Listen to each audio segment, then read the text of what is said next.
We begin NFL Live with a developing story out of Jets camp. You see Adam Schefter's tweet. Justin Fields dealing with a dislocated toe. He was carted off the field during practice. Here's head coach Aaron Glenn with more on Fields. Justin went down with toe in the right side of his foot. I know it's a quick throw. I'm assuming someone stepped on his toe. It had to be because of the nature of the call that we had as far as offensive play call. So no matter what the situation is, no matter what happens with any player that gets hurt, man, we got to keep moving. This league is not going to stop just because of injuries. Our Jets reporter Rich Cimini was at practice today, all in the middle of all of this. Rich, what more can you tell us about the Fields injury? Well, it's crisis averted. The Jets got where there were a couple of scary moments for sure when he was limping off and getting loaded into that cart, which took him to the locker room. But soon after practice, the Jets were getting word from early testing that it is a dislocated toe. They released a statement saying it's not a significant injury. They do not expect him to miss significant time. In fact, they're calling him day to day. So this really could have been a lot worse. I know social media, Jet fans were in a panic state when this first happened around 9:30 this morning. They've had a number of fluky quarterback injuries in recent years. Most recently, Aaron Rodgers 2 years ago. So I'm sure Achilles was probably flashing in the minds of some fans. But the one thing that told me that it wasn't major was he got into the passenger seat of the cart. He wasn't laying in the back like you so often see athletes when they're taken out of the stadium. He was in the passenger seat and he walked into the building under his own power. So that was the first sign that it was not a disaster. And the Jets later confirmed that it was not. He is day to day. All right, thanks so much to Rich. I mean, what a roller coaster today, like Rich was saying, for Jets fans. We've got Lindsey Thiry here. We've got Damien, Woody, Mina as well. D. Wood, I felt bad for Jets fans at one point. I'm like, please help this to not be some terrible thing, and for Justin Fields. But if he ends up being okay, he may miss a little bit of time at camp. You heard Rich saying he's day-to-day. How much does that hamper this offensive install this summer? I don't think it really hampers it at all, because you talk about a guy in Justin Fields who was there, all throughout OTAs, mini camps. So he was taking a lot of reps this whole offseason. And Laura, when you think about this Jets offense, they're going to build this thing around his athletic ability and that offensive line and that backfield. They're going to run the ball a ton. So, listen, as far as the passing game is concerned, he might miss a few days here and there, but this thing is going to be all about the running game. Yeah, I agree. I think if he misses any time, my biggest concern is just that time is needed for their new offensive coordinator, Tanner Engstrand, to figure out how to meld his offense, he comes from Detroit, with what Fields does best, because he's not going to come in and hit copy-paste on the Lions offense, ask Fields to go under center, throw over the middle of the field at that high play action rate. That's not who Justin Fields is as a quarterback. So they need this time, I think, for there to be sort of a meeting of the minds. But I'm with Damien. This whole thing starts in the backfield. And I do think there's case for optimism there, by the way. This Jets offensive line I view as ascending. Young players at tackle, of course. And then Fields himself just opens up things so much for that outside zone rushing attack because of his dual threat ability and threat to keep. But, of course, he can't do that if he's not healthy, so his health is paramount. Yeah, the health, right. That's the biggest question. Toe injuries, Lindsey, have a lot of range in terms of impacting players. What have you learned from your time covering the league that may inform what we would see here? I didn't think when I woke up this morning, about I'd be talking about toes, but here we are. Here we are. Joey Bosa, a couple years ago, I actually immediately thought of him because he fractured the left big toe on his foot, and he actually played through it. He had like a hard shell that he put on, and obviously at his position, that's one where you're going to have to push off and use that foot and that big toe. A different injury than what Justin Fields is dealing with, but that does tell you, if you're comparing toes to toes, that it might not all be bad here for Justin Fields as he tries to recover quickly and get back into practice. I think anybody at home, not everybody at home is an elite athlete like Justin Fields, but we can all relate to like what it feels like if you hurt your toe. So we'll keep an eye on Justin Fields' toe. All right, so Lindsey, how much should we expect to see from Rodgers on the field this summer leading up to week 1? Yeah, I'm told that he's expressed a willingness to play in the preseason, but they're really just playing it by ear. It's day 1 of practice.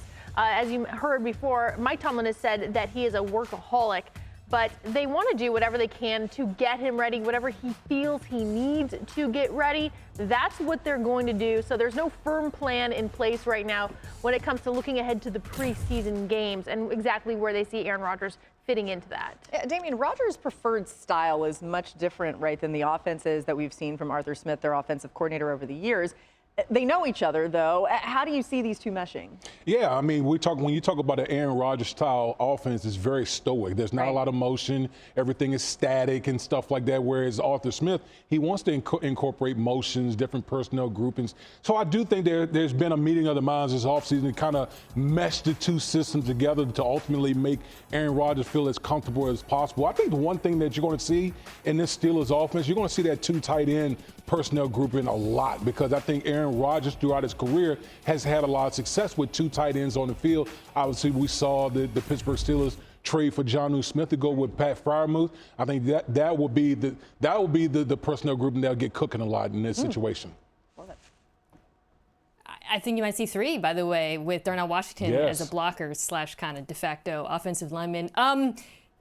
To me, the one thing that Rodgers and Arthur Smith should agree on is the importance of running the football. If this offense has Aaron Rodgers throwing it 30-plus times a game, I can tell you right now it's not going to be successful. They have to be a run-first team, and that's something that they've invested in, right? In the third round of the draft this year, the Steelers took Caleb Johnson, who I think is a really good fit for Arthur Smith's outside zone run scheme.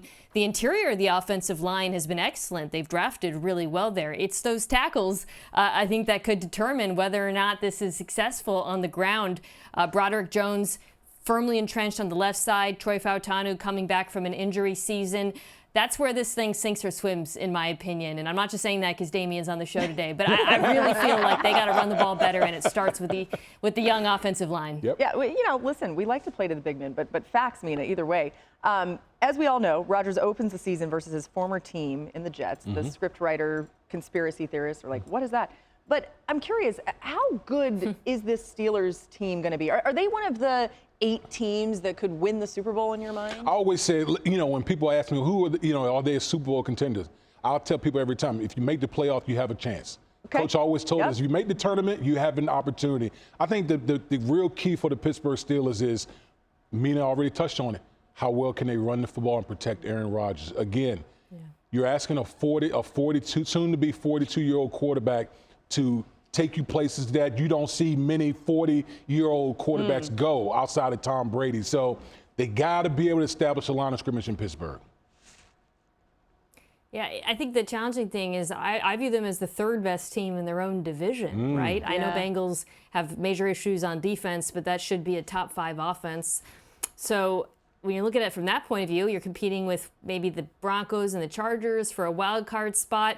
This is a team that obviously was in the postseason last year with up and down quarterback play, and that gives you some hope. But Aaron Rodgers isn't just a 40-plus old quarterback. He's a 40-plus old quarterback coming off of one of the worst seasons of his career, and that gives me a little bit of skepticism about the whole thing. Yeah, it's worth noting the numbers in the last few seasons. Injury's been a mix there, but he has not been good. And Joe Burrow and the Bengals have started slow out of the gate. Burrow has won just 38% of his games in weeks 1 through 5, compared to winning almost 2/3 of his starts from week 6 on. His total QBR, touchdown to interception ratio, and yards per attempt are all significantly higher after he gets past week 5. The Bengals face the Browns and Jaguars in the first 2 weeks and then have to face Minnesota, Denver, and Detroit the following 3 weeks. It's significantly important to get those first couple wins. New on NFL Live, All-Pro wideout Jamar Chase has high expectations for the season, including a fast start. Win the division first. That's how we do it all every year. Win the first game. That's how we're going to make a mark. All right. Lindsey, what more can you tell us about Zach Taylor's preseason plan that may help him start a little bit faster? So they want to get going a lot faster, right? So Joe Burrow is actually planning to play more in the preseason than he ever has before. Exactly how much that is, Zach Taylor hasn't said, but it's more than it's been in the past. And this is really interesting, Laura, because there's 2 kind of schools of thought. Now, you either play your starters in the preseason or you don't, right? Do you wrap your quarterback in bubble wrap or keep them out there in the fire? And I know Zach Taylor coming up under Sean McVay, he saw both sides work. In 2017, Sean McVay played all of his starters, and that offense was absolutely humming. In 2018, he didn't play his starters, and they went to the Super Bowl. So there's no exact science to this, and it seems like Zach Taylor's really trying to figure out what works best to get them going fast. Yeah, Lindsey makes a really good point bringing up the Rams example, because there's really no one-size-fits-all answer to this. We always have this discussion in the preseason. Should you play your starters? Does it work? And my answer is always, it depends on the preference of the player. I know when I watch Patrick Mahomes in the preseason, and he does play in the preseason, I'm always like covering half of my face because I can barely stand to see him. It makes me so nervous, but clearly that has worked for him. Tom Brady sometimes played in the preseason. In my opinion, it really comes down to the personal preference of Joe Burrow. If he feels like he needs it to get a faster start, if he wants to build that chemistry early on, I don't know if it's chemistry at this point, they played together a long time, then more power to him. And, obviously that comes with a little bit of risk, but it's football. There's going to be risk, and I feel like ultimately it's up to the player. Whatever they've been doing, it ain't working. so listen, obviously we've talked about, Patrick Mahomes playing in preseason. The other guys have been bubble wrapped. And so I think, it seemed like Joe Burrow is kind of taking the bull by the horns here and saying, you know what? I need to change my approach to how I get prepared for the season. Yeah. And if that means playing more in the preseason, so be it. If Joe Burrow's going to want to be out there, guess who else is going to be out there? All the other starters are going to be out there as well. Yeah, let's look back at that schedule, the way they begin the season, because we mentioned the Browns and Jags, but then they see Minnesota. Let me go back to this. Detroit. Oh, there it is. They've got Denver. They're going to be a great team. The Vikings before that, Lions, Packers. I mean, D-Wood, when you see all that, how important is it to get off to a good start? Laura, you better come out the gate 2-0. Yeah. You better come out the gate 2-0 because that right there, I mean, listen, the Cincinnati Bengals can score with anyone, but when you look at Denver, Lions, Vikings, Packers, that's the creme de la creme right there. So you need to come out of the gates, come out of the blocks fast. Yeah, all the three of those defenses were in my top 10 defenses ranking this offseason. Denver, I had as the number 1 defense in the NFL. We know what Minnesota has been. So that is quite the gauntlet. And I think for Cincinnati, you're looking at the other side of the ball every week, especially with all the questions with Trey Hendrickson in the pass rush and wondering, do I have to put up 40 points, in these games? Some of them, yeah, and that is daunting on its own. Yeah, the Bengals had the 3rd best offense in the NFL from week 9 on last season, but we all know that was not the problem. It